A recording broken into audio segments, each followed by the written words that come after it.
Hey yo, welcome back to the Boston Sports Brothers podcast, Super Bowl preview edition, an NBA trade edition with a crazy trade that happened that we'll get right into. But first, we have to introduce the Zoom user, which is Max Irky Irlander, and he is a great friend of ours. Went to URI with myself and Gabe, or myself, Gabe, and Sam, I should say, and has been in the same fantasy football league with all five of us for about A 15 a plus year, decade, a decade decade. plus Yeah, at this yeah. point. We're probably Yeah. going on close to year 15. So Erky, how's it going, buddy? It's great to see you. Welcome to the Boston Sports Brothers podcast. It's actually crazy we've let a New Yorker on with us, to be quite honest. Hey, guys, boys, it's good to be here. I know all of you guys for a long, long time, and love seeing all you guys and seeing what you guys are doing. And I'm just happy to, talk sports with you guys. It's all good. Things are good. Love Happy it. to have you. Love It's it. all good, baby. Welcome, baby. Thank you, thank Yeah, you. I'm ready to shit on the Yankees. Now the world can see how I have to defend New York against these Boston assholes over here. So Yes. hey, Excuse me? you heard It's me. Boston actually the other way assholes. around. It's Yeah, I'm, But I'm with hey, Sam. hey, it's as all objective, subjective, however you want to put it. As you can see, you're in for a good episode here with some banter that's going to be going on back and forth. It's actually a great week to bring on Erky because the Rangers and Bruins are playing. They played over the weekend and they play again this week. The Knicks and Celtics have a big game on Saturday in prime time. So it's a good time to get together. And Super Bowl, everyone can obviously talk Super Bowl with what's going on there. We will do our best to not relive any tragic Super Bowl memories with Erky on with us today. Uh, we got a lot to run down. We got a lot to get through, and the first thing is on a serious note, we're going to get this out of the way. Is obviously there's been some horrific things going on in the news across the country, especially when it comes to aviation and the crashes that have happened in D.C. as well and in Philadelphia. So I think we all just want to extend our thoughts and take a moment to acknowledge the world's a crazy place and our thoughts are with all of the folks that are going through these tragedies. I mean, I think all of us are on airplanes every day, uh, especially Max, and it's you think about that sort of stuff. So I don't know if anyone else wants to chime in on this situation or if we want to keep the train moving, but felt like I think we all felt like we had to bring it up. I would just say, in times like this, it's important to cherish your loved ones. You never know when that's your turn. This was a crazy accident that happened, and it's tragic, and we're all sad and heartbroken. And so, uh, you just want to make sure that your loved ones know that you love them, and that's what's most important. Yeah, and a lot of the passengers I read about were part of the U.S. and Russian figure skating teams. Hmm. A lot of I think they were coming back from a developmental camp out in Kansas, potentially. Yep, Wichita. Um, Wichita. yeah, so a lot of really young, just talented kids with their parents, and it's just absolutely tragic. I mean, if you try to put yourself in that position, it's just like life is very fragile, and you just can't take you can't take each day for granted. Just live day by day, and you know just hope for the best. Live life to the fullest. Live life to the That's right. fullest each and every day. All right, we'll get off the somber news and dive into what was crazy news. I was in Big E's neighborhood the other night on Saturday. Uh, Shout out Easty. Easty made it over to Cunard's Tavern. Great little spot over there. Oh, great spot there. Great food, great drinks, Yeah, good great, spot. great neighborhood spot there. Shout out Cunard's. But I'm sitting at Cunard's and I'm with a group of friends from URI, and all of a sudden one of them says, "Look at this!" And I was like, "What?" And it's Luka Doncic has been traded to the LA Lakers for Anthony Davis, which was just mind blowing. We also had De'Aaron Fox that was in a move. Now he's over to the Spurs and Zach LaVine on the move to the Kings. So like star players everywhere making moves. Big E, you got the Celtics shirt on this evening. So let's start with your NBA takes and what was this trade. We'll go around the horn and I mean it's nutty. Crazy. I mean, I think in a normal like NBA trade season, the Levine and De'Aaron Fox getting moved in that multi-team trade would be just a crazy move to talk about. So, hmm um, but it's not the craziest move that took place this weekend. You have a perennial top five MVP candidate in Luka Doncic, who, yeah, there's a lot of chatter behind the scenes about his conditioning and not following a diet. Despite all of that, this dude is one of the best players in basketball. And he got traded for a really good player in Anthony Davis, but a player who, I think we'd all agree he's on the other side of 30. He's going to be descending. He's already a descending player, still really good for what he is right now and what he will be for the next couple of years, but he's going to descend. And they only got one first round pick in that deal. They didn't get a bevy of first round picks. They didn't get more Least. talent really besides that. Like it to me is it lacks all kinds of better judgment. And I wonder if what this move I'm pretty certain would have never happened with Mark Cuban if he was, the controlling majority in the team. So I think the question is, what are the Adelsons doing? Did they impact? They had to have signed off on this deal, right? Like, there's no way the GM does this rogue. This goes all the way up to management. So I'm just befuddled. I think I saw. I don't know if you guys saw Windhorse. Windhorse was on PMT today. And he was talking with Big Cat, and he goes, literally, like I've never seen a trade ever like this in my life. Yeah, literally. Now let's think about that here for And a he had second. no idea about it. We didn't have any idea about it. He It's crazy. he said he's heard from literally everyone. Players, coaches, head coaches, assistant coaches, trainers, guys who do like warm-ups, literally everyone and anyone. And no one can make heads and tails of this because it just doesn't make sense. I obviously don't think the league should have not pushed it through because it's it's it's not unfair in the sense that like they got completely hosed and like they're not going to be a good team going forwards. They just gave up their future for a very short window, and that to me is the most confusing part. So I'll let someone else chime in. I'm still confused by it, and we're not even 48 hours later.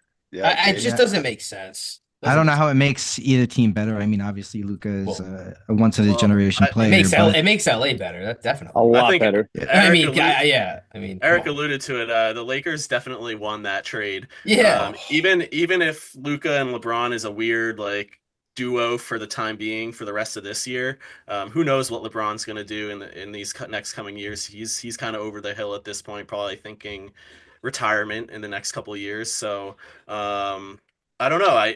The Lakers set themselves up for potentially a good future and hopefully a competitive future with the Celtics. And I mean, there's nothing better than a Celtic Laker finals. So, if it makes the Lakers more competitive, then we'll see. They just set them. One of us future here up. might disagree. They just set their future up for the next 15 years. I mean, they're Right. not going to get rid of Look. Luka. I mean, Yeah. once you have him, you have him. And in a market like that, why get rid of him? So they just completely won that deal. It doesn't make sense. And I think if you're Dallas, if you're a Dallas fan, you're thinking, why didn't you at least shop around?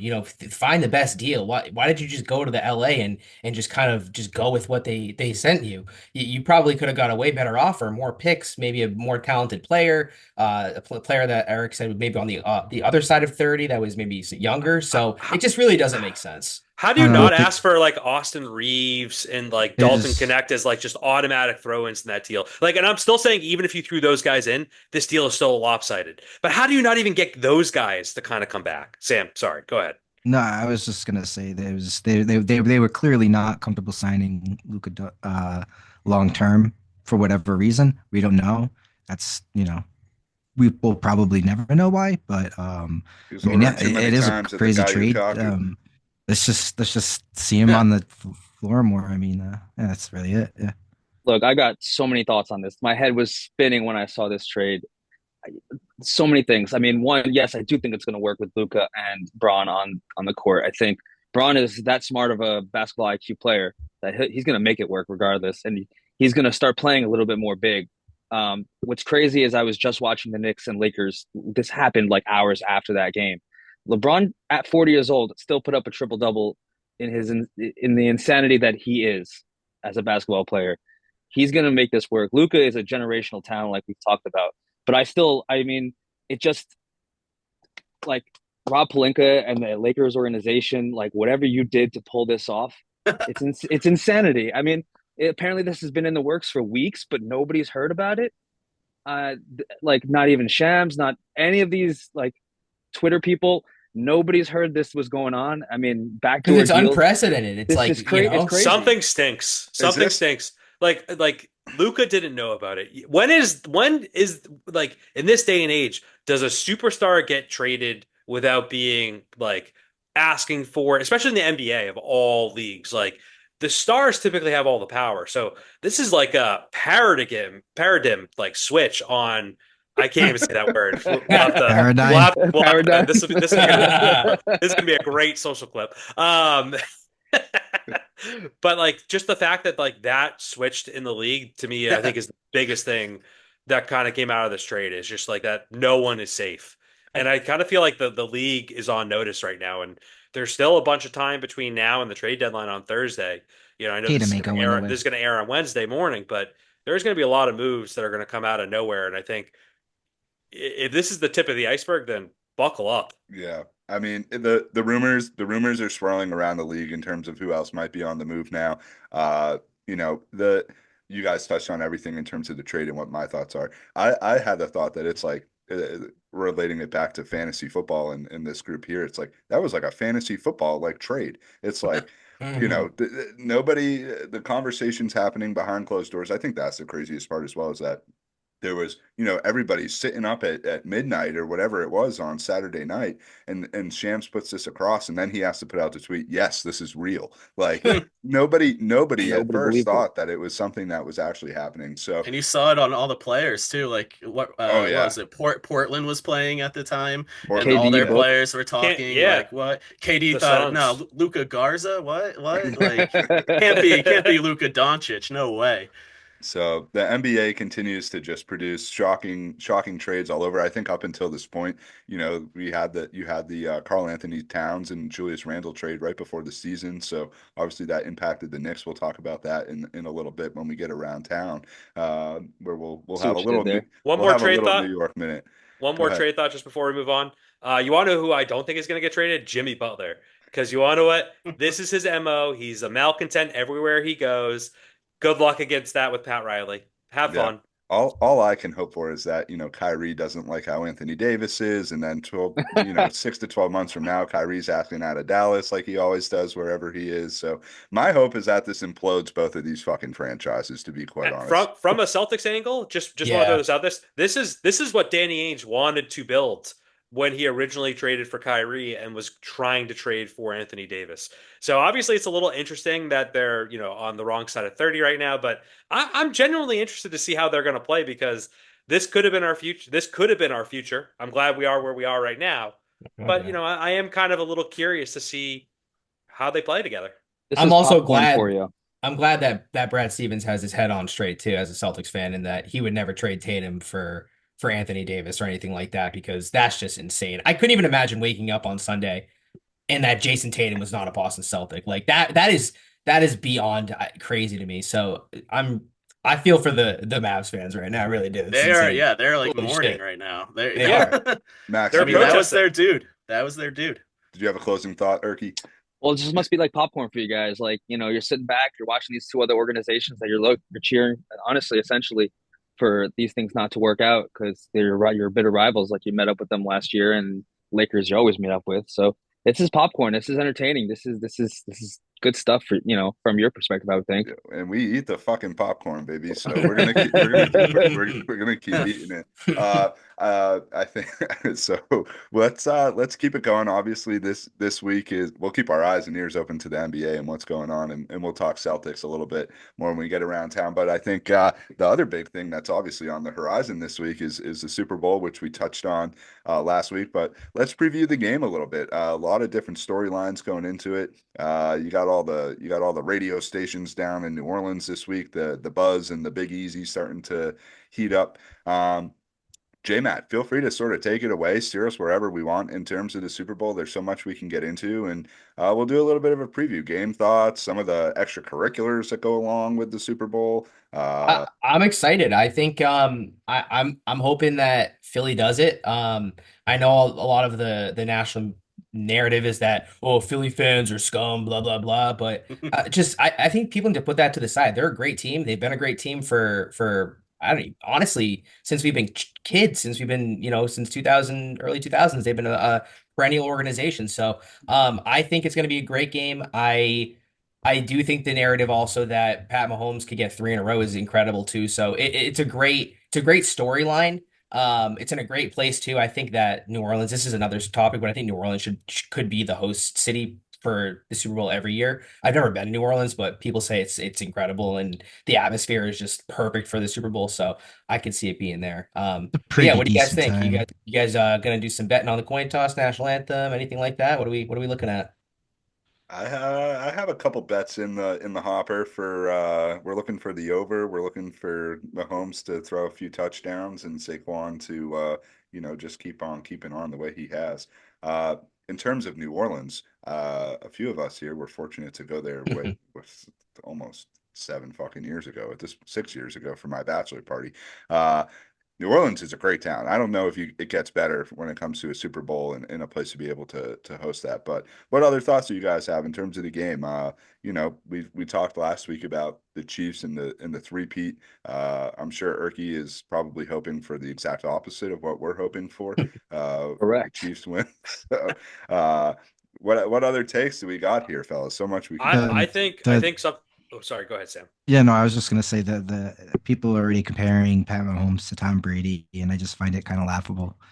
You're talking about a guy that's had three separate MVP career Hall of Fame careers from 2000 all the way through 2023, and just because Patrick Mahomes might win three Super Bowls in a row in a league where How old it's is Patrick Super Mahomes right Bowl now? Like 20? 34, 32, I believe. No, he's not. He's He's not 34. that He's old. 30 He's something. 33. I'll look it 30 up. something. I thought he was in his late 20s I thought there still. was that He's stat definitely about younger the than seven that. straight, the seven straight I feel like he's AFC still fairly Championship young. games, and like He's the worst, 29. 29. Yeah, I was the gonna worst he's say. done. Right. He's In a, turning Yeah. 30 next season. He's in his prime. Yeah, I, he's yeah, well, under all right. 30. he's in the All middle right, of that second Tom all right. Brady Well, can dynasty I right now. second? I wouldn't say second. I would say he would be in the. Just age I mean, wise. I mean, I just my personal opinion. I think he would be in the first kind of stage of a Tom Brady type career, and he would have to, have another section where he's not doing anything and just putting up crazy numbers and winning MVPs, and then go back to winning Super Bowls again. Then we can have that discussion, in my opinion. I think the Chiefs are going to win. Unfortunately, I don't want them to win. I'd rather have Philly win, but that's just kind of way the league seems to go. And that's just kind of where I'm at. Definitely going to vote heads on the on the coin toss for sure, and maybe the Gatorade color that kind of intrigues me a little bit. But What, any color? yeah, Any no, color you're leaning towards? I don't know. I kind of want to ask a kid, maybe my niece, and just be like, "What's your favorite color Gatorade?" And whatever she says, what cut? And if she's like blue, I'm just gonna, I'll just put blue in Okay. and then go from I there. was That's curious if there was any that's insider that's info. yeah. If you knew, That's if you my knew that's someone my who knew a insider. guy who knew a guy. That's my insider. Well, no, I mean they have different flavors. They just pick whatever, so it's a literal coin toss. So My yeah, gut's purple. I Purple think That's what I'm Gatorade. thinking. Has Purple there Gatorade ever this been year. has there ever been a purple one Feels like like? something that would come off the Chiefs sideline, though. I don't know. Oh, I don't know. Oh. Are we thinking? Are we thinking it's going to be a good game? I think it I might. do think it's going to be a I good I think game. it's going to come Yeah. down to like the last possession or the I last think few it's gonna. minutes. I do. I think it's gonna be a field goal game. I would hope that both of these teams have learned a 21, lesson 24, from what they've 24, seen from 27. the last couple weeks, where don't get cute, go for the guaranteed points. I don't want to see any of this go for two bullshit unless the game is on the line in the fourth quarter. Okay, so let's start there. I think both teams are gonna be smart enough to stay away from shit like that. I A think couple so. things I would look for betting, and then we'll go back to the game.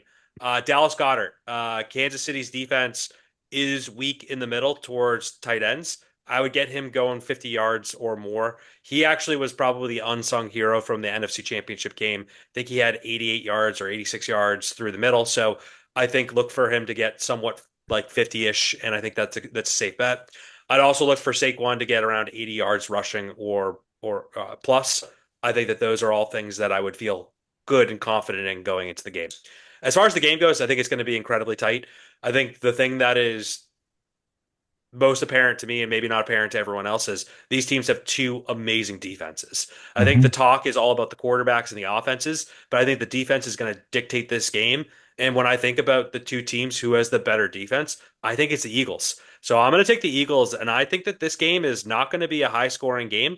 I think this is going to be a 23-20 game, which, I think based on what these two offenses can do, that I think that's pretty low scoring, where both of these teams could routinely score in the 30s. I'm going to say Eagles by 3. Okay. Fly, Eagles, fly on the road to victory. Just feels wrong. It does I could feel do wrong. I could do the whole song. I could really piss Irky off, but Can you? Yeah, but can you spell Eagles correctly? Unlike ELG. Ew, ew. Yeah, I mean, it feels like on paper, you look at these two teams, they're very, very similar teams. I think the edge actually on paper definitely goes to the Eagles.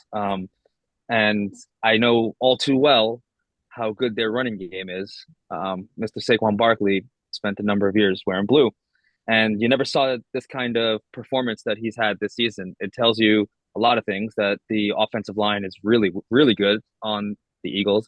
They've obviously been able to do the tush push. They the ones who invented it basically, and have made it such a thing that all these other teams hate it and want to stop it, like what happened in the Washington game. I think the Eagles have. It pains me to say it. They're definitely strong in this fight. Just that X factor of Patrick Mahomes, and the fact that I can't stand the Eagles makes me want to root for the Chiefs. I think another X factor, and this is the last thing I'm going to touch on the game, is the coaching factor is Andy Reid, and he's been there before. He's won it multiple times. He is going to pass Bill Belichick on the all-time wins eventually. That's definitely going to happen.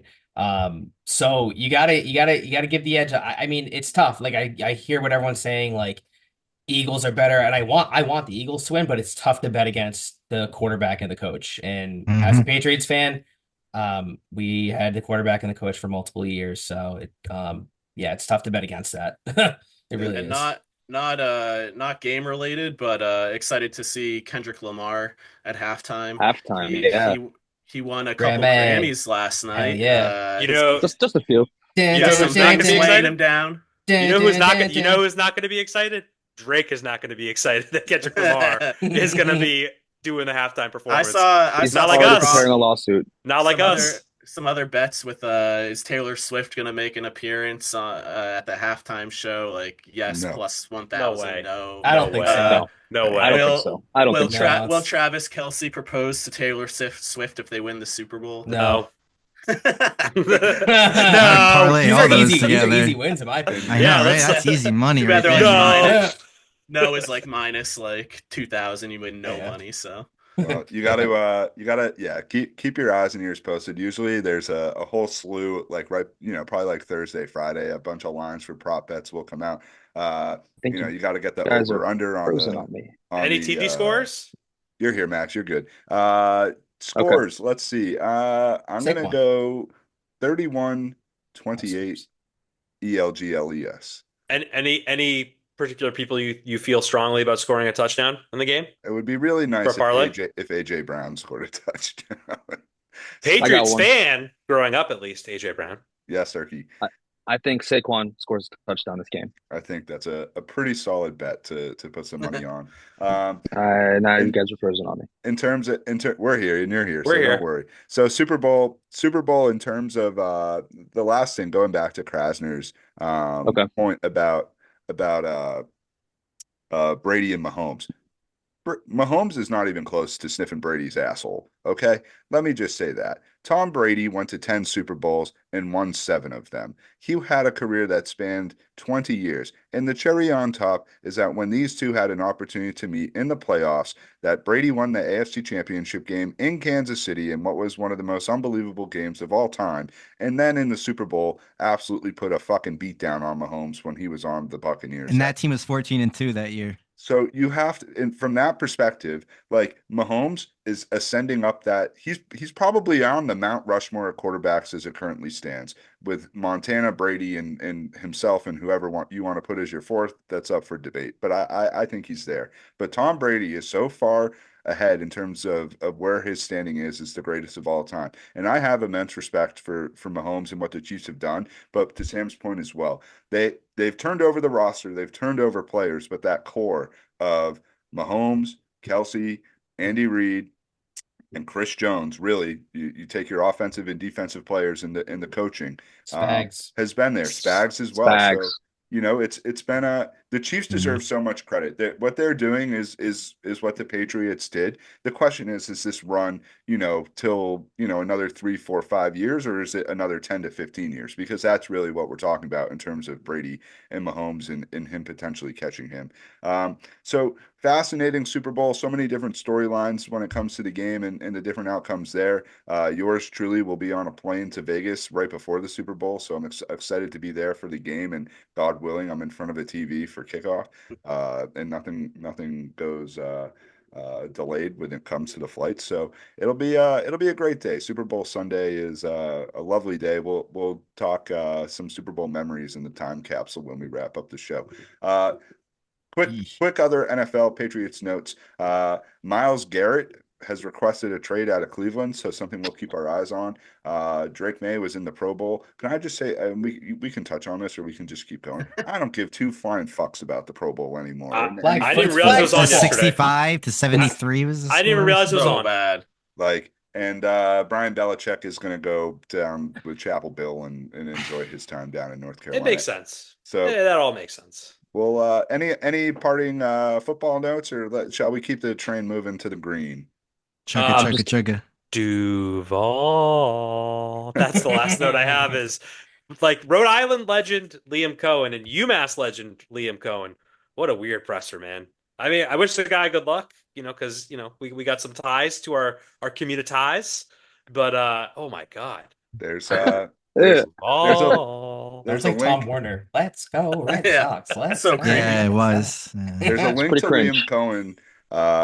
He's a few years above me. But. Yeah, there's some links to Liam Cohen in the inner circle. And it's actually like kind of a reliable source in terms of the Boston Sports Brothers podcast. So I'm not going to divulge anything. But talking with that source, oh boy, she was like, I don't know what he's doing up there, but Liam Cohen, wish him all the best, and I think he's going to be a good coach. I do think that he's going to at least bring, hopefully, an offensive scheme to bring Trevor Lawrence to what he's capable of. I mean, Trevor Lawrence has just been broken since he's been in the NFL.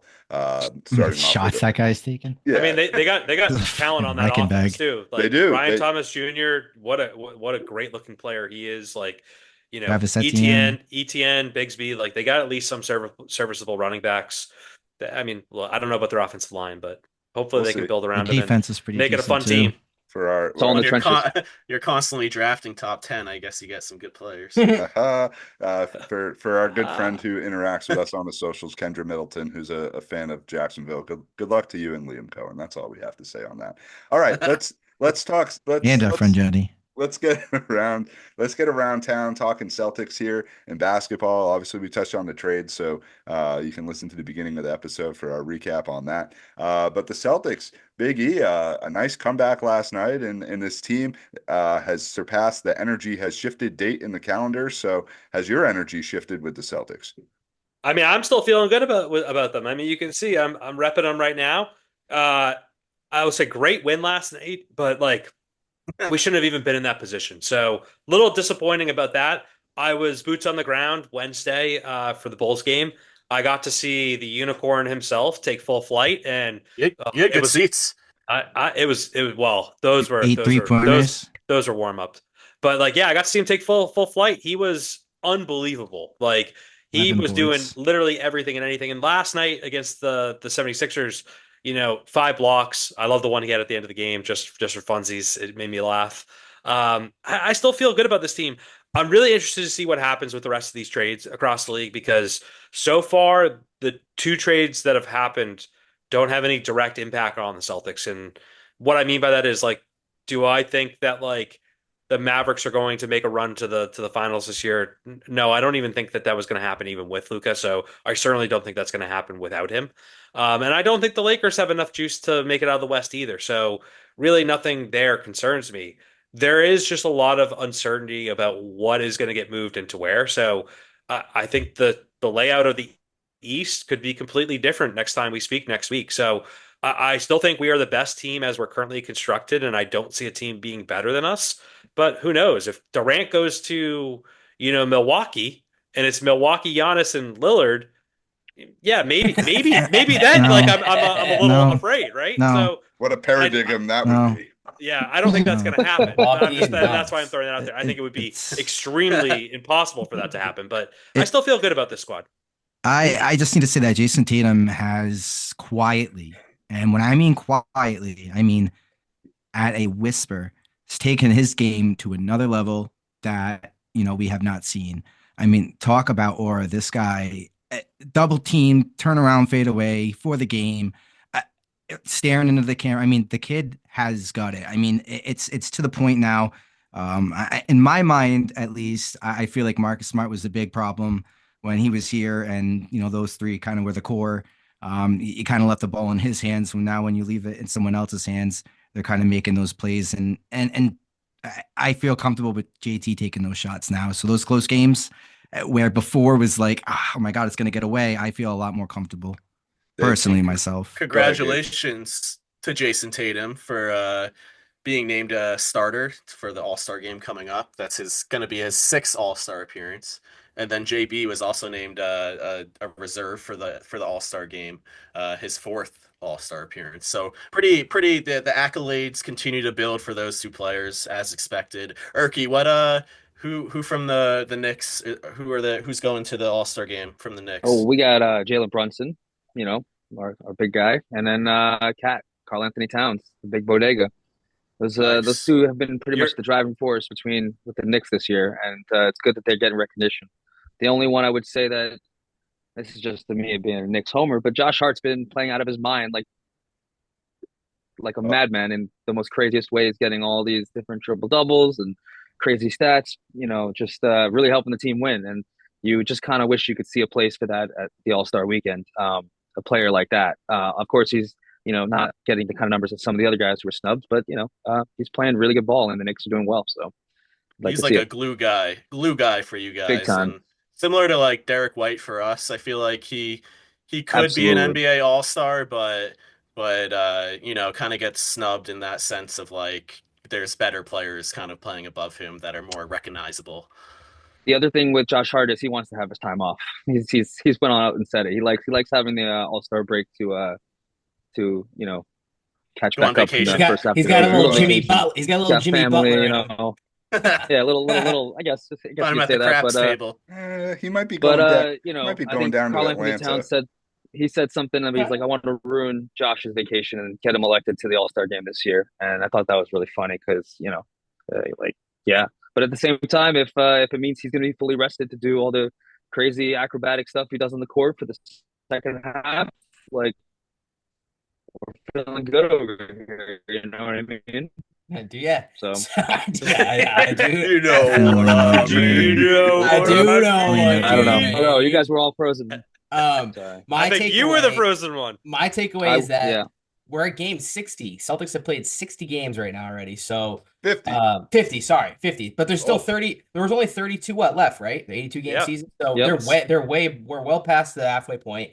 And they have a matchup with Cleveland tomorrow night. And if they really want to make a push for the 1 seed, which they're 5.5 out, which they've actually gained a little bit of ground over the last, I think, week or two since we've last had our last couple pods. They really need to take that game tomorrow night, and they also need to take the game that they have with them later on this month too. The Knicks, they have a couple games with the Knicks coming up too that we'll talk about. But if the Knicks, they seem like they're solidified in that third spot right now with a 3.5 behind the Celtics. So if they want to make a push, they got to start beating the Celtics too. So there's going to be some interesting games coming down the pike in February for sure.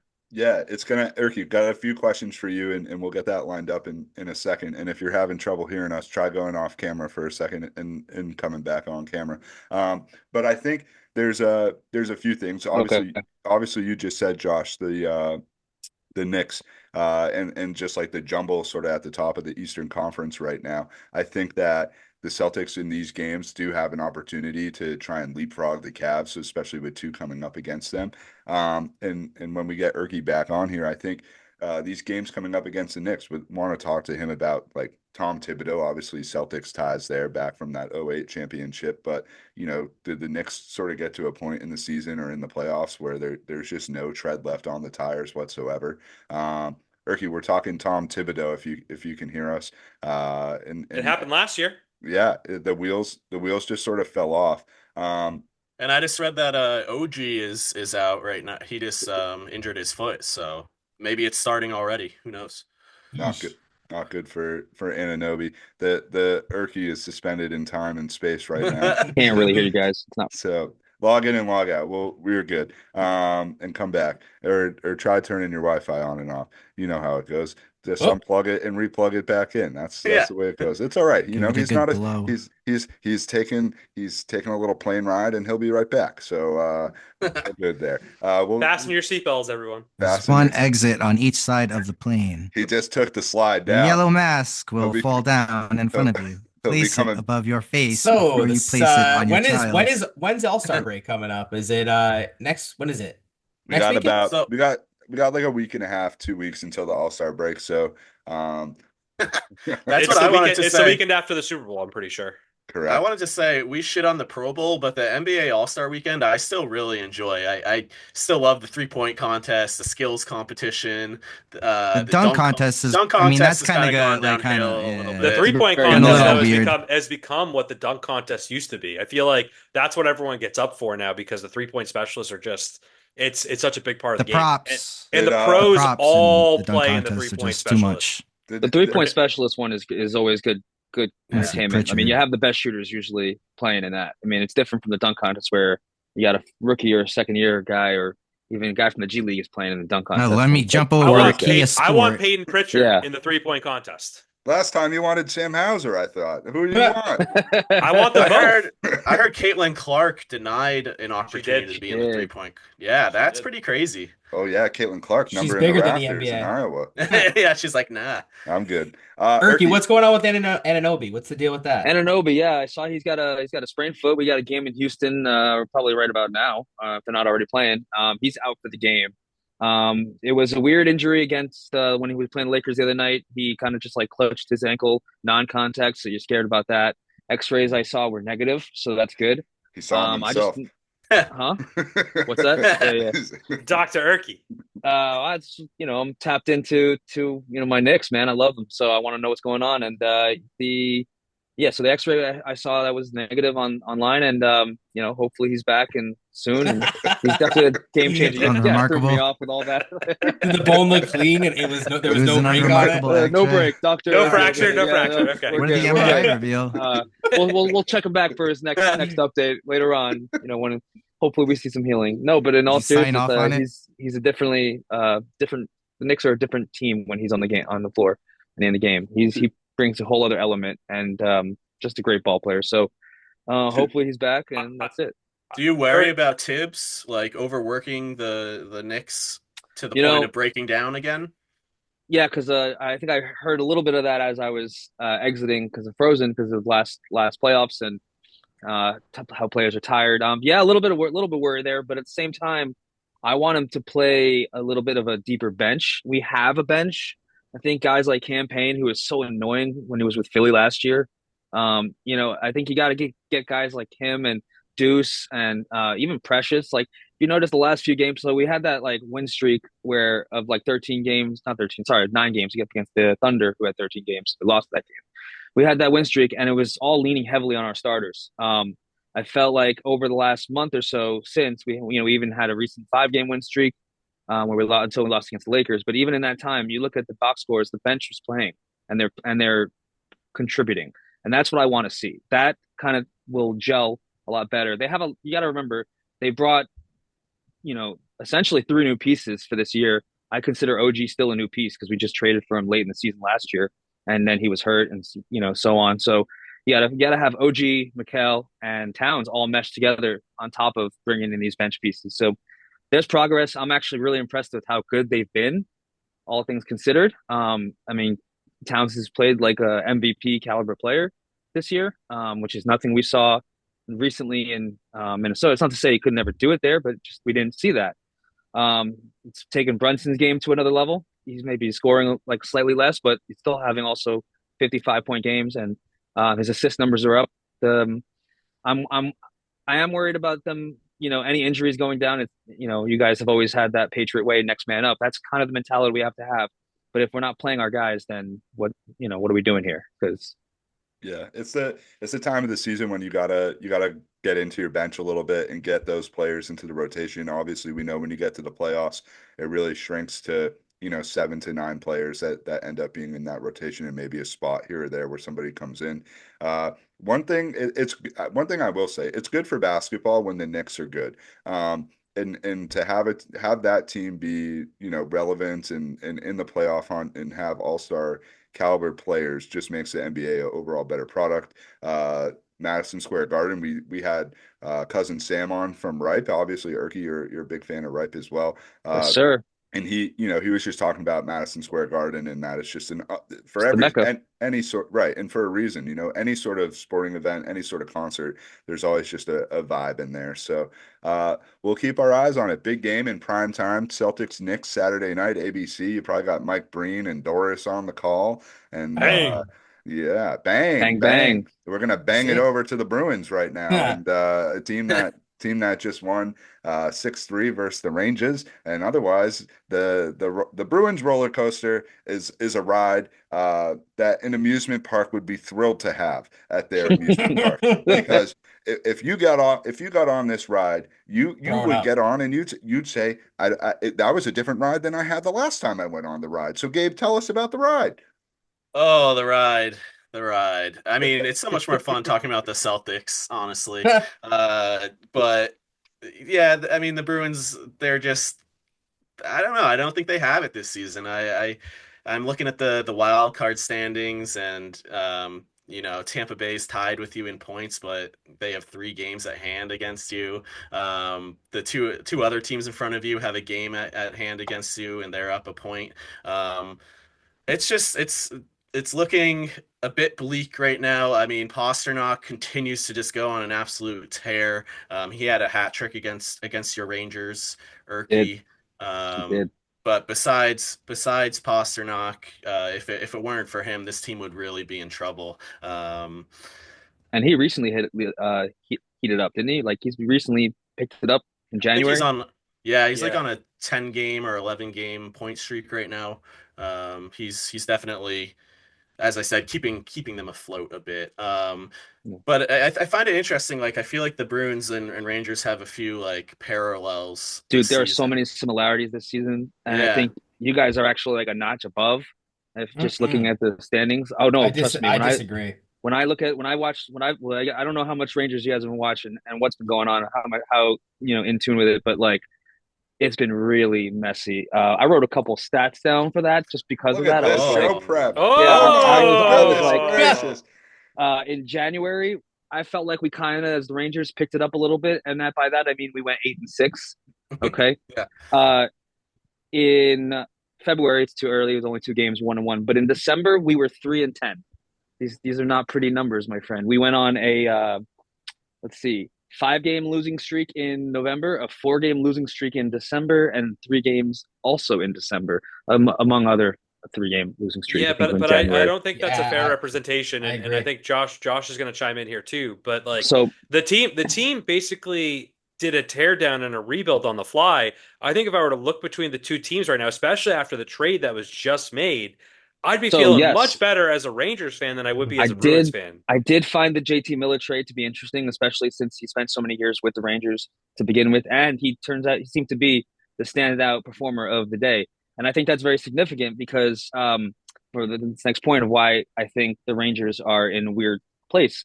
Not necessarily so similar, but I think like we're both looking at the Bruins and the Rangers and their perspective of making the playoffs.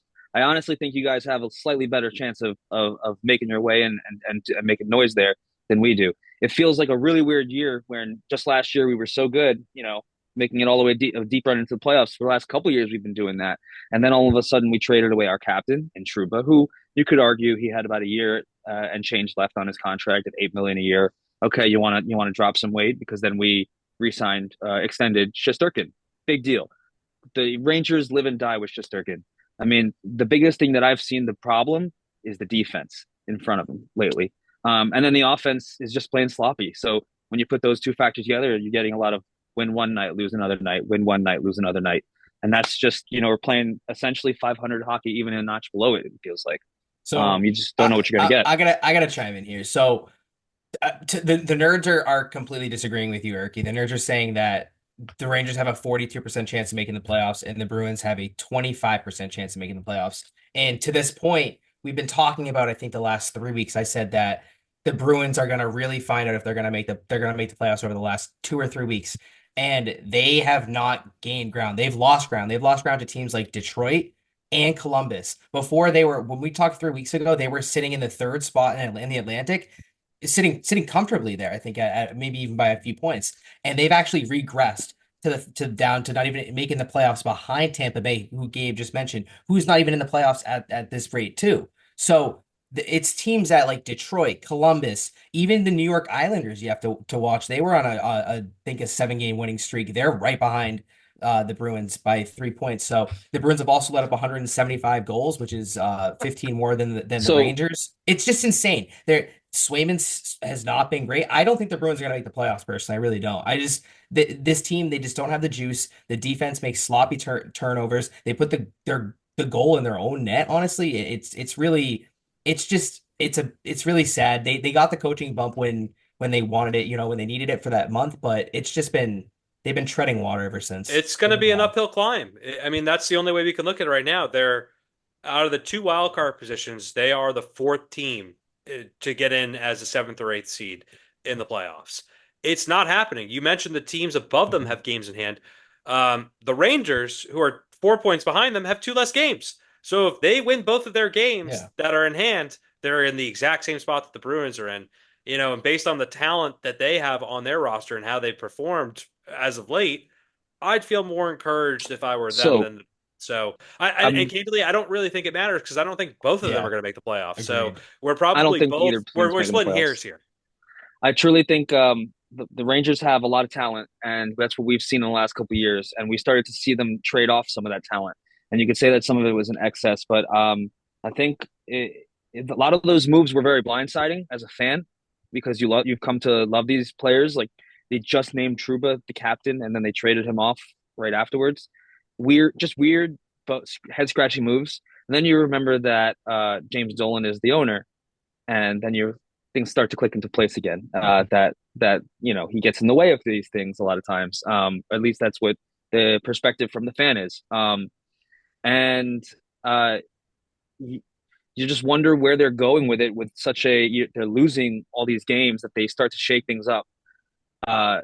And I just at this point with the eye test, just purely from watching the games, I don't see it. I don't see the gelling. I see the culture being rocked from the top. You know what I mean?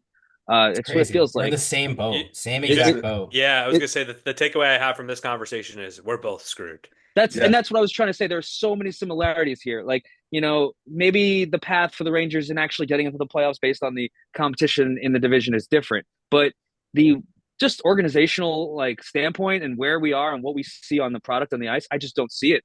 They play good for half a period, maybe a full period, and then the other 2 periods they're what's going on here. So we won against Vegas yesterday. It was nice to see. They were losing and they came from behind, and that's the kind of thing you want to see. So I definitely don't question the players. The players are great. I love a lot of these players. They're strong, well players, and they're going to grind and play hard. How far can they go? And Irky, to your point, it's we all fall in love with these players, and we were talking about it on Friday night that some of these players, I think everyone's on the table. Like there's no one that's not on the table, even like the Pastas and the Martians of the world. And it's like we all are at a point where a reset would be okay with us. And it's disappointing that it's come to that. See, I don't know if I feel like a reset's there yet for me. Like, because I still am like, we got Lafreniere and Kreider. They were dangling Kreider at one point, and that just blew me away because he's like the goal scoring leader in franchise history at this point. The guy needs to retire a Ranger, and just as a loyalty perspective, you think that he's going to be a Ranger for life. It's not like any of these other guys who are Rangers for life brought championships since '94. So what are we doing here? He hasn't won anything. I don't know, but it's crazy to see when you fall in love with so many these players. You think Luka's untouchable, and we saw what happened there. Who isn't untouchable? At this point, everybody is on the table, to be quite honest. I mean, I think that if there's anything to take away from the conversation that you guys just had, the Bruins and the Rangers are in very similar spots. The one thing that the Rangers have done is tinkered around with the roster a little bit and has started to make some trades. The Bruins, I think we've been talking about that for a while. Are they buyers? Are they sellers as the trade deadline approaches? Is this team in a position to make a playoff run? There's really no ability to go back in the season and point to particular points in time where it's like they could or couldn't. It's just this up and down. You never know what you're going to get night in and night out with the team. I would love for the Bruins. I think we've all talked about it. If the Bruins or the Rangers, for that matter, can sneak into the playoffs, that's all you need. And they do have two very capable goalies in Swayman and Shesterkin, who could carry them for rounds if they get hot and heat up at the right time. But there's no guarantee on that, and they have to get there first. So we'll keep our eyes on that. NHL has some games this week, and then they take a bit of a pause for the Four Nations Cup, which we'll keep our eyes on at the end, starting on the 8th. So next Saturday is the last day of games, and then we'll have a few weeks off. We'll pay attention to the Four Nations Cup a little bit, see how that goes. Quick thought here about the Four Nations tournament that's going to go on. First of all, I think it's going to be super exciting. It's going to be fun for us as fans to watch our favorite players on their respective countries, and obviously go USA. But I think for a lot of the players that aren't going to be participating, this is a pretty rough time of the season where players are banged up, and there's going to be a little bit of an extended break here. It could be interesting to see how that break really impacts the second half of the season and the postseason, because as much as we don't think the Bruins or the Rangers have enough juice to get there, maybe there's some health things that kind of get right. Teams go the right way. I'm not saying that I expect that for either of these teams, but it'll be curious to see if there's a team that's out there that's in a similar position to where we are right now and kind of gets hot at the right time due to the extended break. Well, that's interesting too, because actually both us Bruins and Rangers, we both have a number of players, playing in this thing this go around. I mean, Rangers have, I don't remember if the Bruins have, but I know the Rangers have JT Miller, Fox, Kreider, and then this guy with the defenseman we got for the Trouba trade. He came from Boston originally. Udo. Yeah. So yeah, I mean, it's going to be interesting, and if you think it's going to be a break for some of these players, yeah, I mean, but for us, I guess we got a handful of our guys going out there and continuing. So that could be helpful or hurt, because they could still be going in it, or they could come up with new injuries. Agreed. The Bruins have a few players: McAvoy, Swayman. Yeah, McAvoy. Marchand. That was the one I remember seeing. So we'll see what happens. We'll keep our eyes and ears locked in. The Zibanejad's also playing too, I think. Yeah, I saw. All right. Well, guess what happened today down on Jersey Street?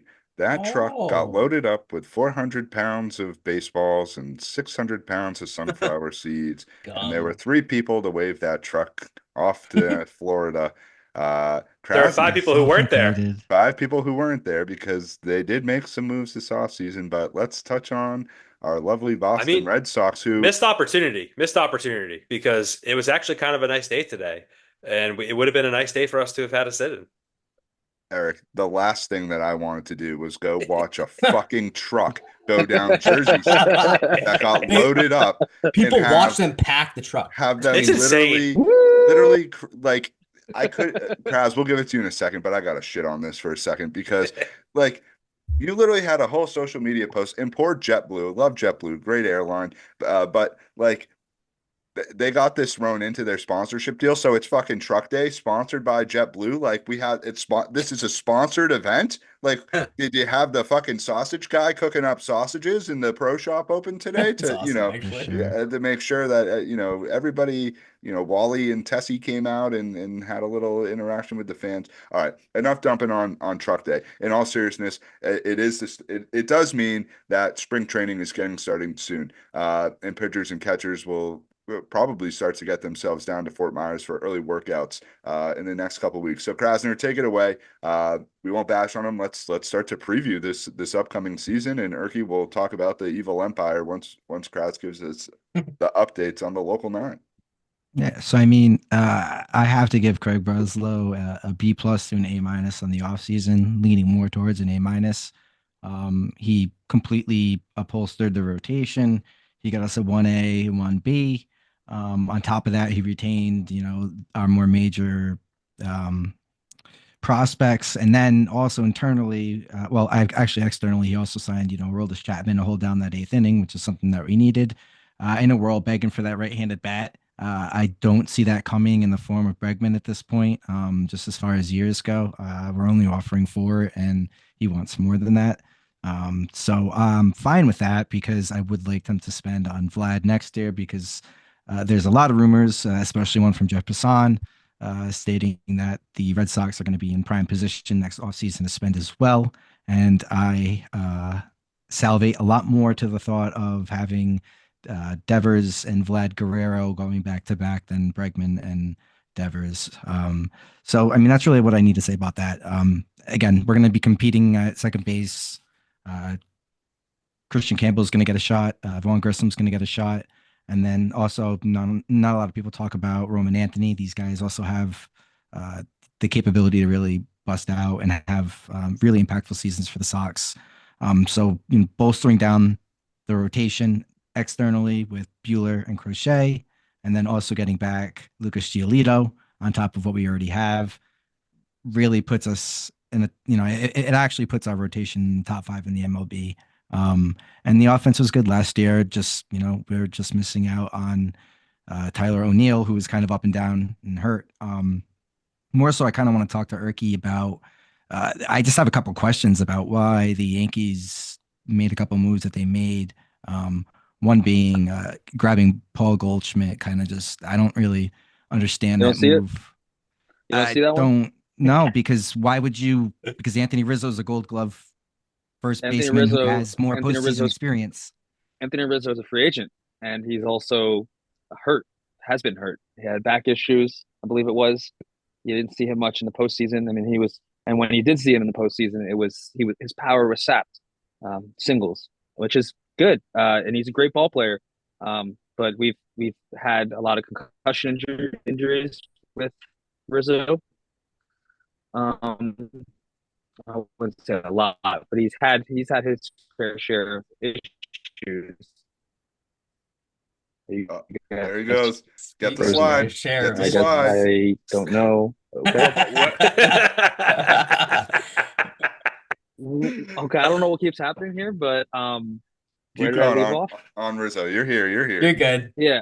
All right. Goldschmidt. So on Rizzo, I mean, he's had his injuries, and I think it was a low risk, high reward kind of move with Goldschmidt. I think it was only a 1-year deal anyway. And it was a little bit of change in there, but Yankees can pay that. And so whereas that for other teams that might be a little difficult, it's I don't mind it. And he's only 2 years removed from MVP. So like, and then That's Devin next. Keep Williams, going. how is that going to work out when he blows his first save in the New York media? look, the So- New York media is tough, man. I don't know how that's going to work out. I mean, they're obviously going to bash him for it, or they'll give him some slack for the first game or whatever it is. You got to see the product. The New York media is known for being hot and cold, right? Like immediate. Oh, the world is burning when you lost one game. So we'll see. Devin Williams, all the experts out there say he's the best out there. He certainly has a nasty arsenal of pitches to get guys out. Postseason record is? Why don't you enlighten me? It's 0-1. You know what his ERA is? Tell me. 24.90. Okay. I just was curious as to what you thought, how you thought he would be able to navigate the New York frozen media. on my end again. So, well, no, I was just curious to see how you thought he would be able to navigate the New York media coming from a small market like Milwaukee, where he's taking the bat to Milwaukee to the New York. telephone. Yeah, I mean, yeah. Oh no! To be honest, Hey. it's the Yankees just suck. Yankees suck. There's nothing. That's Yankees. the moral of the story. The Yankees lose. The Yankees lose. No, We'll see. all in all, it's going to be an exciting season. I think the first game of the season starts in March now, which is a Insane. short month away, short 2 months away.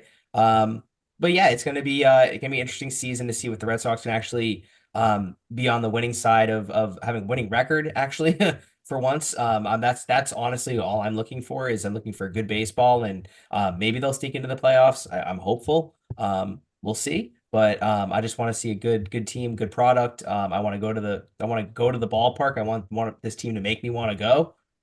So let's put some wins together and let's have a good season. Yeah, I want to get Yeah. I'm my excited. I want to get my soft serve in a helmet. I want to go to Fenway. Yeah, yeah, yeah. You want to what? Just play meaningful baseball in August and September. Just that's something we haven't seen around here. If you can do that, we'll all be pigs in shit.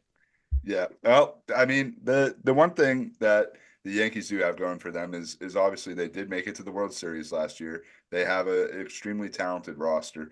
And as a Red Sox fan who's been extremely disappointed in the performance of the team the past few years, I'm hopeful that we can get to a point where the rivalry means something. I think 2018 was really the last year that the rivalry heated up. I was actually at that game when Joe Kelly plunked whoever it was, and 2020, 2021. yeah, Yeah, there was That that was a wild card hell game. of a wild Yeah. card that game. was a wild card game. So to get back to that, there's nothing better than Red Sox Yankees in meaningful games. The one thing I hate about the interleague play is I'm happy they get to play everybody, but it means less games against the Yankees throughout the course of the year. So the games versus them are much more meaningful when it comes to the season. So we've all had a chance to get ourselves to games over the course of the year. We've talked about getting us back to Fenway Park this season to go watch some games. So it'll be here before we know it. We're going to be walking outside, getting in the car in the morning, and instead of cleaning snow off the car, there's going to be that smell in the air. You sort of everybody knows what I'm talking about in terms of baseball and Pollen. when the weather. Yeah,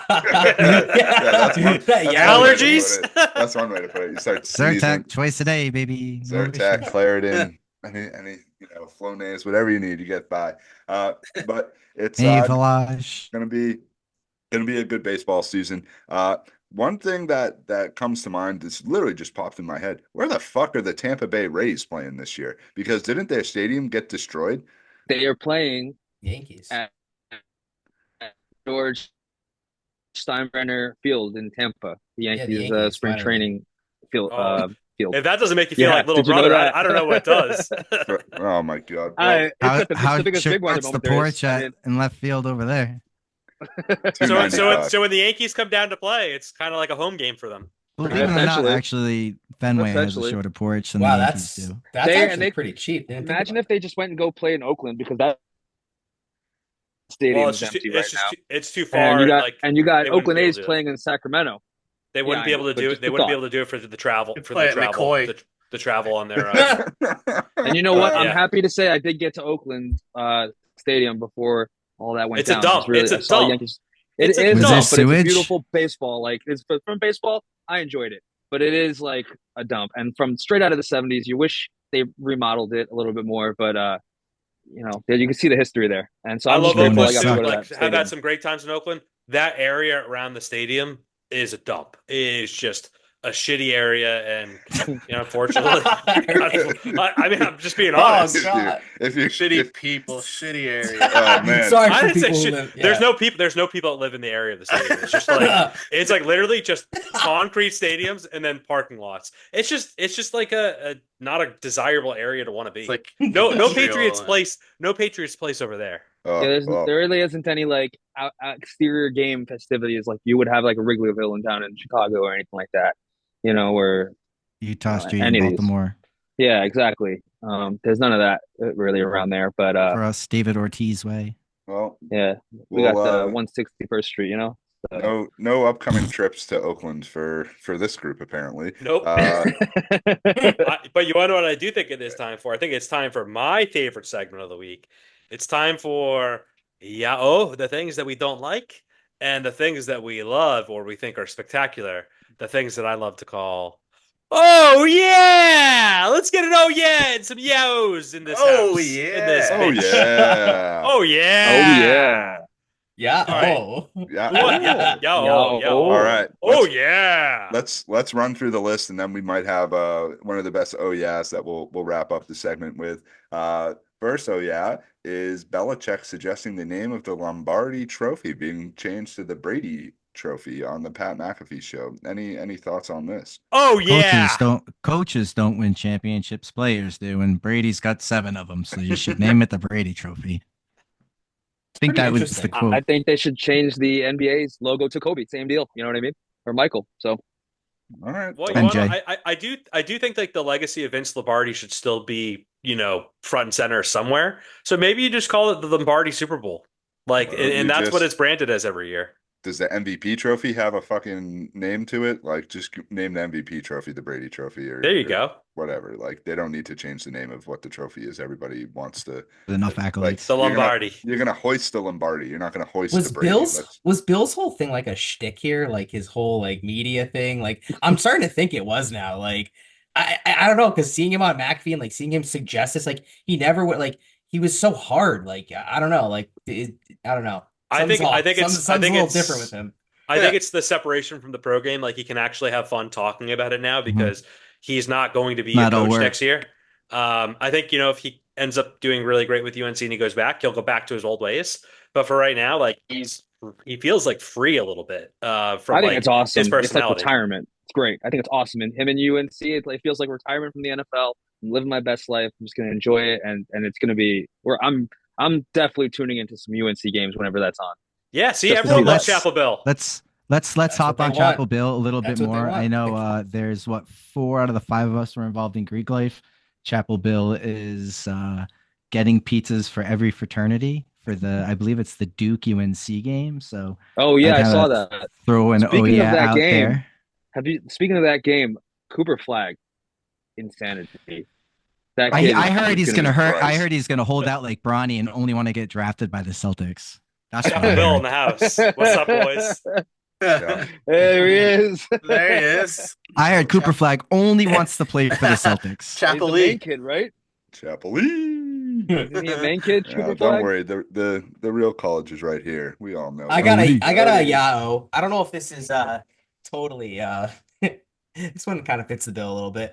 Terry Rozier being federally investigated for an illegal betting scheme. So do we Shaving think he was points betting from- his own unders? Apparently he was. Apparently that there was talks that there were a lot of unders coming in for him and that he That's got what it- hurt. that's He what it got is. hurt, I think, or something like that. My take is like, haven't these guys learned that like weren't there Michael other Porter NBA Jr.'s brother. Yeah, there are other I NBA think players that have he's- done this. I think Like, he's tied in with Javante Porter. I think there was some connection there I read about. Oh, I see. So this is from that. Is That- Yeah, so- Shohei's translator involved in this? Maybe. Who knows? Did you see that? I don't know. My takeaway is like the bank these thing. Yeah, I did see that. these Who is players this? make so much Shohei money. Ohtani? It's like, come on, like what are you guys doing? Like, I don't know. Can I take out 250,000? He's a friend. Yeah, that was insane with that. That was- All right, let's keep the train moving on the yes. Another Yao. Justin Oh, God. Tucker. Oh, no more field man. goals for no him. wonder why he was missing left and right massages. all year long. Those He has- legs. He has something on his mind, and it might be in the form of a lawsuit coming. Multiple. Inappropriate sexual behavior. Was he 6? You don't want to reported have your by- name in the same sentence as Deshaun Watson, and he seems like the Justin they're Tucker bosom situation. buddies right now. Like they are 2 peas in a pod. Not a Yeah, good Did situation. they see the same people? Yeah. Very And bad.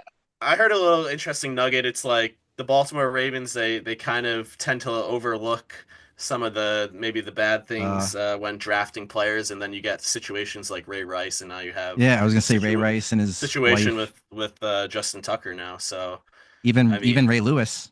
Big Yao. Yeah. Big Yeah, Yao. dang, he Oh. was- Bad. To Charlie McAvoy. He's a captain for Team USA in the 4 nations that we touched on. So good for Charlie. Hopefully he gets his legs under him, and I know he's coming back from injury, so need him to be healthy for the stretch if the Bruins are going to make a run.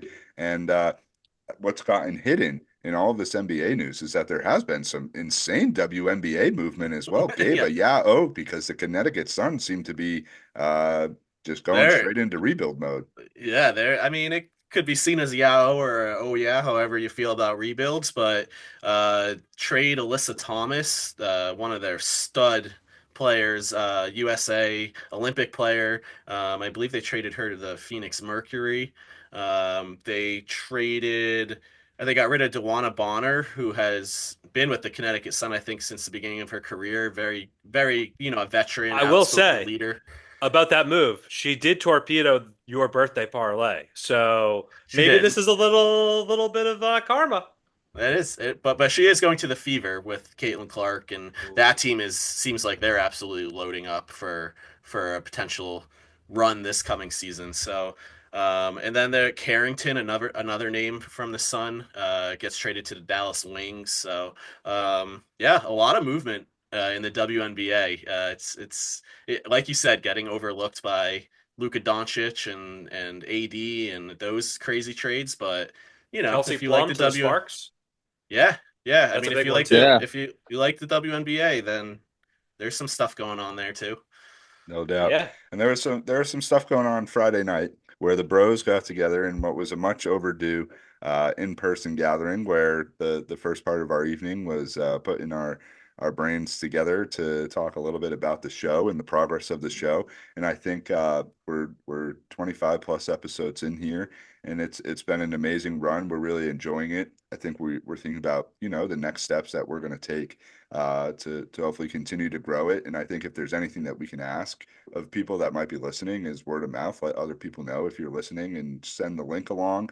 Follow us on the socials, all that sort of interaction and whatnot really helps. Irky, you've been a tremendous friend and asset in that regard, opening us up to some folks in New York in your circle. So it's much, much appreciated there. Um, However, after we got the business part done, we prepared properly, and then we found our way over to the Gyu Kaku, where General Sam Krasner put on a performance on the battlefield in a way that I don't think I've ever seen anybody perform at the Gyu Kaku. This man had the food coming before we could even get the next plate on the grill. J Matt and Big E are trying to take their tongs to, make sure that everything's getting flipped accordingly. 62 grill plates later, Gabe's shuffling the entire table around trying to get the empty plates off, and Krasner's just like, "Yep, we're gonna do the Toro beef, the Taki this." It was something, and let me just say, I still think I haven't. My stomach is still, not fully. Then Gabe takes me to fucking Bernard's yesterday, and I'm just like, I'm an Asian food mess over here. But Krasner, I can't say enough about your performance. It was Hall of Fame worthy.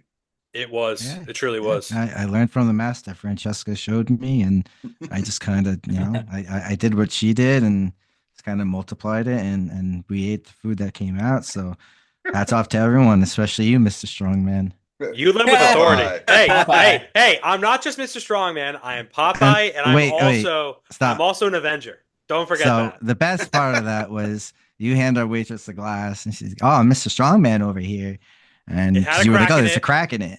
And then, but my favorite part was, I was ordering zucchini, broccoli, mushrooms. She goes, "Oh, do you want to order spinach for Mr. Popeye?" I love That spinach. one I would have just been all had for me- it.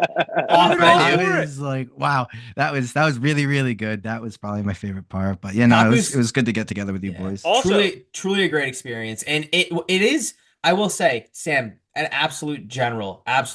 You were like the orders left and right. I think we had meat on the table at all times for the entire hour and a half, which is crazy. But it truly is a team effort when you go to the Kaku. It really is a full experience. You get to cook for yourself. So I highly recommend it. I loved it. what a I thought team building it was activity. awesome. I agree. Also, it's important when they turn down your fire, you have Oh, someone you to turn turn it that up, bad boy right? back up. You to turned reach it around down. and turn it back. Yeah. She They tried to turned down slow our us fire. down. Turned it And down. then- She turned it down. How And she dare actually they? forgot 2 other orders of gyoza, but I won't go there. So it Turn should have it been down. 8 altogether, 8 or 10. That's crazy. Six skillets of cheesy corn. Oh my God, Gabe and I were next to each other, just looking at each other as more and more food came onto the table, and I was just like, "This is." I had to stop. I literally said, "Guys, I'm tapping out." You did. No s'mores for you. Floodgates were open, let me tell you. Yeah. Floodgates were open. I mean, our reservation was at 8:30, so we were ravenous going into it. I will say, Late Yeah. dinner. there's one yao about Gyu Kaku. Where the hell was the heat? Yeah, it was weird. They It had was like space 50 heaters degrees everywhere. in there. It was kind of weird. Yeah, that was odd. From all the Besides cast, that, they Hall of lose, Fame worthy so- night. Hall of Fame. Other than that, great spot. Great spot. Imagine if we didn't have the hot grill in front of us. I know. Seriously. We put on a performance for the ages. It's one of those things you can't do very often, especially if you're going to do the unlimited all you can eat with Krasner ordering, because you really can't eat leading up to it, and the day after is unless you're J Matt waking up somehow hungry. You're not eating much until dinner time. Shout out to Gabe for and soon to be Mrs. Gabe for hosting us at their place beforehand for our pre and post game activities. As we said, if you catch the drift, you have to properly prepare to go into situations like this. So there's plenty of places in Massachusetts and in Colorado and California and New other York. states that you can go to help you with that situation. So I think everyone knows what we're talking about here. All right, let's wrap things up real quick in terms of the time capsule. I think we've talked about the Super Bowl, but any big Super Bowl memories that stick out? I think, I really don't want to get into the Giants and the Patriots and all that shit, but we did watch a Super Bowl with Irky in 2011 when the Giants It's a fun beat the time, Patriots. Yeah, it fucking sucked. Yeah, no, that was not a fun time. But no, it was memorable because it was one Super Bowl that I did watch with you guys, and yes, so we got very drunk at Hillel. Can't win them all. I think You guys mine smashed a was whole bottle of Jack. what is this, 42? I think 42, right? Yeah, something like that. This was 28-3. I mean, come Oh, on, like that's good against one. Atlanta, like that was super memorable. I remember at halftime, I was so mad. I went upstairs. I was So like pissed. I was doing dishes. I didn't even care about the halftime show. I think it was like Tom Petty or something. Honestly, I really don't remember, but it was someone who I was not interested in. But I went upstairs to literally do the dishes to like kind of get my mind off the game. I'd never thought they would have ever come back in that game, and the fact that they did, I will never forget the feeling and like watching that, like them going for having to go for two every time. Like that's a situation where you have to go for two. Like that's the real, like that's when you do it. But that was really memorable for me. That was special. Two Super Bowl memories that pop in my head was obviously the Malcolm Butler interception, only because I had Josh Block and just jump on top of me along with like four other people, and I think I might have punctured a lung at that point. That was really, really memorable for me, at least. I really enjoyed that, watching it with the guys and all that stuff. Clearly Max, watching it with you, that was memorable at Hillel, and tossing your Giants later onto 128 deep into the woods somewhere was something that definitely happened. But that's what the time capsule's for, right? It is. Yeah, I mean, for all the time that I had heard, oh, that first Super Bowl was a fluke. That first Super Bowl was a fluke, and then, in 2012 when that happened, watching it with you guys, it was felt good. It was devastating. But you guys, for those out there, these guys didn't want to talk to me for about a week. I wasn't pushing it in their face or anything and saying anything like that.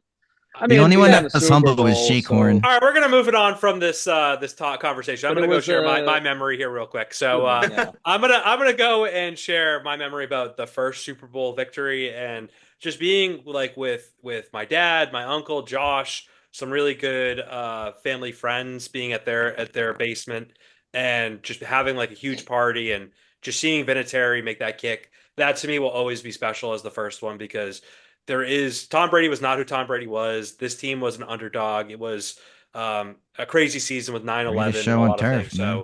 So it was just a great one. And then just as another quick thought, the first Super Bowl the Patriots were in when we were all alive in '96, it's really my first memory of the Super Bowl. So Green Bay. even though it wasn't a result that I think we all would have liked, and obviously we were all super young, I still remember that game, and it's the first Super Bowl that I can actually recall. Yeah, I mean, go ahead, Yeah. Gabe. No, Eric hit the nail on the head kind of for me as well. The first Super Bowl I remember is that Green Bay Patriots Super Bowl. I think I only made it to maybe halftime at that point in my life. I was like 6 years old. But and then, when the Patriots went back to the Super Bowl, I was in fifth grade and watching in the basement with just my dad. It was, a really, really special moment. And, I didn't maybe understand football as much at the time, but I think when it comes down to it, football is about family, it's about friends, and when you have a chance to be in the Super Bowl, that's who you want to be surrounded by and celebrate or cry because you lost, with. So yeah, very special moments early on. Definitely. And one other one that I want to touch on is, everyone can say what they want about the best halftime show ever, but remember this: and I remember this. You say Michael Justin Timberlake? Jackson took the stage, and people did not stop screaming for 5 minutes. He stood there while people screamed. There will never be a better performance than Michael What about Jackson's. Janet Jackson? That's pretty Oh, memorable JT. too. what about Prince? Prince doing Purple Rain in the frickin' rain. Yeah, there's been Michael Jackson, man. I actually think that the Snoop Dogg Dr. Dun, Dre dun, That one, dun, that dun, one's dun. up show there. was That one's up there. Top 5. I think we're in I store mean, for Michael a pretty Jackson, good man. one right upcoming in a couple weeks. So Agreed. next week. Dun dun dun dun. Michael Dun, Jackson dun, stood dun, there dun. and people screamed for 5 minutes so and just stood there like this.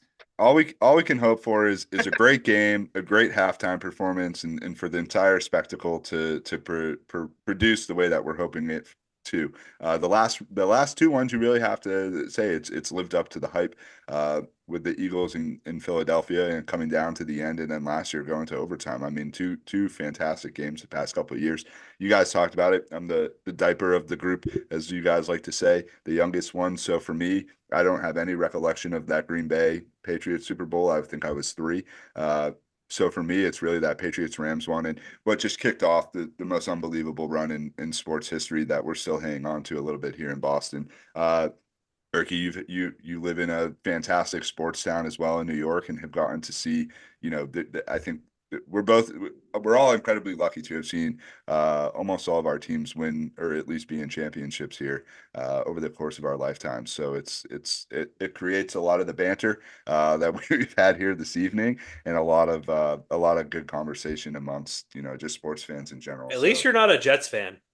Hell no, I would never If be you a were a Jets fan. Jets, if you were a Jets and Hell Mets fan, no. oh man, I'd feel bad for you. It would That's be just sadness I- right there, man. Yeah, I think It's all Irky, love. I know at the end of the day. yeah, Yeah, Irky, it's all love. So I mean, sorry. It's all love. you're good. It's all love, baby. It's all love. Oh, here we go. Irk- Okay. Yeah, it's all love, New York sports. We've done our thing for a little bit. Boston sports, you guys have definitely, won your share of championships, as you guys like to not let me forget. Won't let you And forget, baby. that rivalry right there it's just beautiful. I love when you guys are good at your teams are good, my teams are good, and it's actual competitive nature. Can we and agree on one thing? Talk to me. We both hate Philly. We all hate Philly, right? You froze again. I don't know, man. I'm sorry.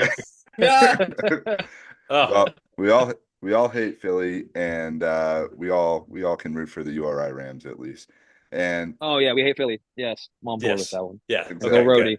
go Rhodey, Speaking baby. of Rhodey, I'm trying to go to the game.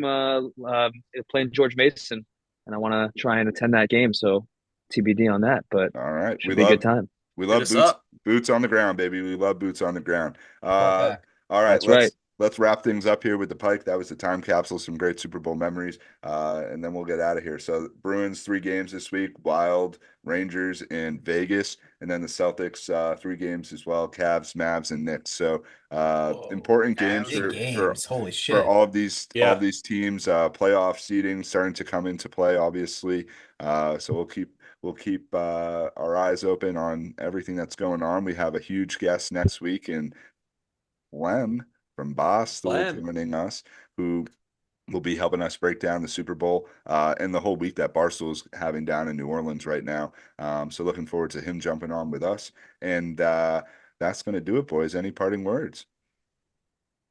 Everybody had a good Appreciate night. you It was being good to on have with us, Irky Irk. on. Hell Yeah, yes. thank you for joining us. Thank you for Irky. coming on. Thank you all for having me. It's been a pleasure. I love you all dearly, and I hope to see you guys soon. And Yeah, It's you all should- love. yeah, It's All all love, love, baby. It's all Come love. back on up and we'll go back to the Kowloon anytime. that sounds good. All right. Near, far, wherever you are. Thanks for tuning in. We'll see you next time. See you guys. Later. Peace.